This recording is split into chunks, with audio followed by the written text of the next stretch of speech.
बिस्मिल्लाहिर्रहमानिर्रहीम। अस्सलाम वालेकुम टू ऑल स्टूडेंट। आज हम लोग 10th क्लास की जो केमिस्ट्री है जिसका पेपर है उसके इम्पोर्टेंट लॉन्ग जो हैं हर चैप्टर के लिहाज से वो हम देखते हैं।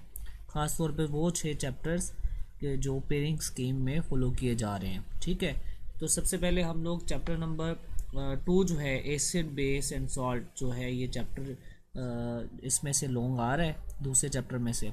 तो कौन कौन से जो लॉन्ग हैं वो बड़े अहम होने वाले हैं।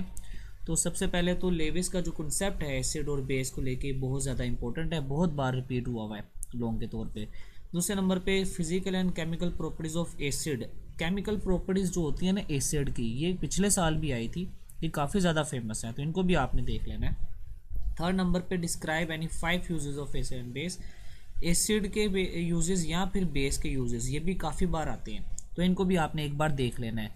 फिर what is auto ionization of water, यानी वो जो पीएच स्केल का जो लॉन्ग है वो आप लोगों ने इसको अच्छे से याद कर लेना है।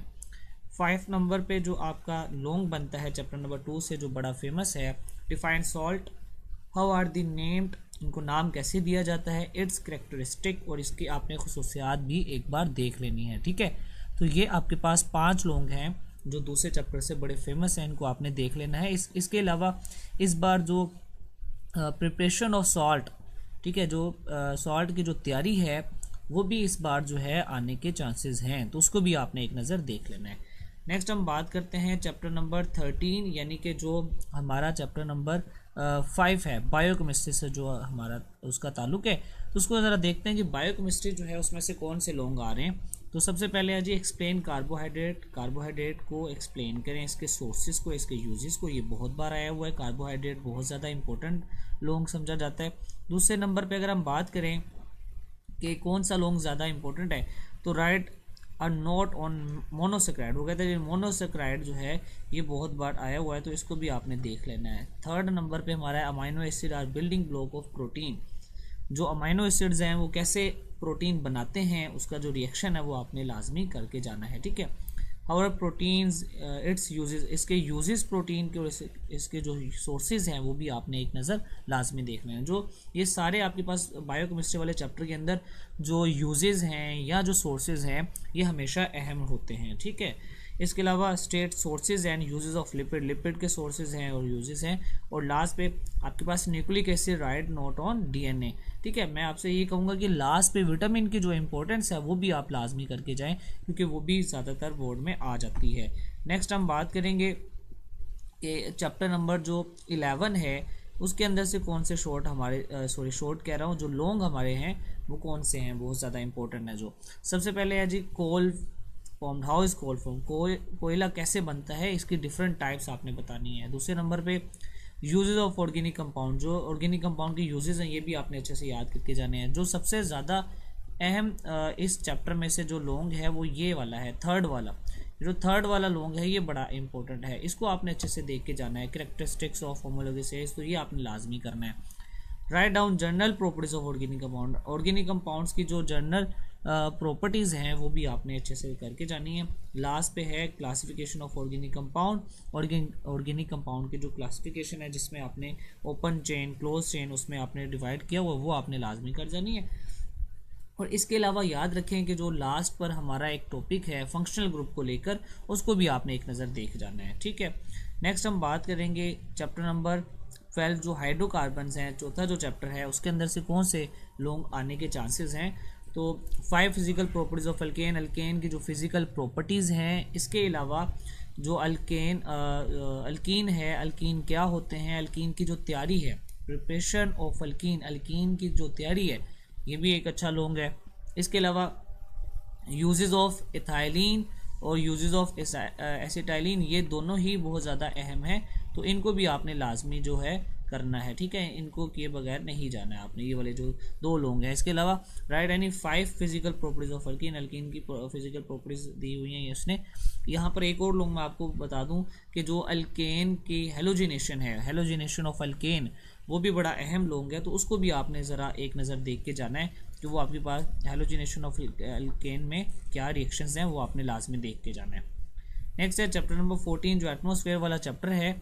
इसके अंदर से जो इम्पोर्टेंट लॉन्ग बन रहे हैं वो है जी आपके पास जो गैसेस हैं, एटमॉस्फेरिक गैसेस हैं, उनकी जो अहमियत है, उनकी जो सिग्निफिकेंस है वो भी आपने देखनी है, अहमियत जो है, ठीक है ना, कि एटमॉस्फेरिक गैसेस जो है वो क्या किरदार अदा करती हैं, जिसमें ट्रोपोस्फेयर और स्ट्रेटोस्फेयर, जिसमें वो टम्परेचर मेंटेन करना शुरू कर देता है, यानी गैसेस जो सूरज से आती हैं, जो रेज सूरज से आ रही हैं, उनको आने तो दिया जाता है लेकिन वापसी पर रोक दिया जाती है। ट्रोपोस्फेयर के अंदर ऐसा होता है। उसका फ़ायदा ये होता है कि टम्परेचर मेंटेन रहता है, तो फिर इसकी वजह से जो है ये अर्थ जो है वो कायम है।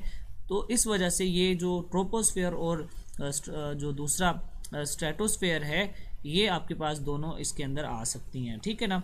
गिव द करेक्टर्स और ट्रोपोस्फेयर की करेक्टर्स उसने अलग से पूछ लिए हैं। इसके अलावा वाई टेम्परेचर डिक्रीज उसने रीज़न पूछ लिया। Carbon dioxide is necessary for plant.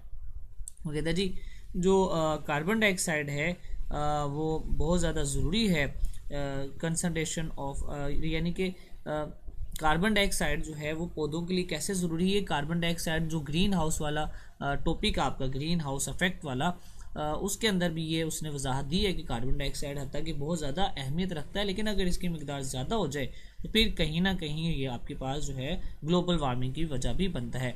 अब यहाँ पर जो सबसे अहम सवाल है इस चैप्टर के अंदर से अगर आप देखें तो वो एसिड रेन की जो इफ़ेक्ट है उनको आप एक नज़र लाजमी देखें, उनको याद करके जाएं, ये बहुत ज़्यादा इंपॉर्टेंट है। एक ये इंपॉर्टेंट है और एक ये ट्रोपोस्फेयर जो है ये भी खासा जो है अहमियत रखता है चैप्टर नंबर 14 के अंदर से। इसके अलावा जो ग्लोबल वार्मिंग के जो अफेक्ट है, तो ग्लोबल वार्मिंग के इफेक्ट आपने लाजमी जो है वो करके जाना है।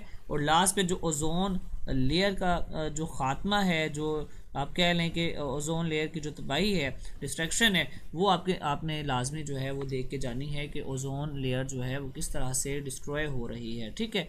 तो ये भी आपने लाजमी देख के जाना है। लास्ट पे हमारा जो चैप्टर है चैप्टर नंबर 16 के अंदर से जो है यहाँ पर अगर आप देखें तो सबसे पहले स्मेल्टिंग का अमल उसने एक्सप्लेन करने को कहा है। दूसरे नंबर पे अगर आप देखें तो बेजमर प्रोसेस जो है वो एक्सप्लेन करने को कहा है। रिफाइनिंग ऑफ कॉपर की रिफाइनिंग जो है ये भी आ सकता है। सोल्वे प्रोसेस जो है बड़ा अहम है, एडवांटेजेस इसके। इसके अलावा आपके पास रॉ मटेरियल और एक्सप्लेनेशन आ सकती है सोल्वे प्रोसेस पर।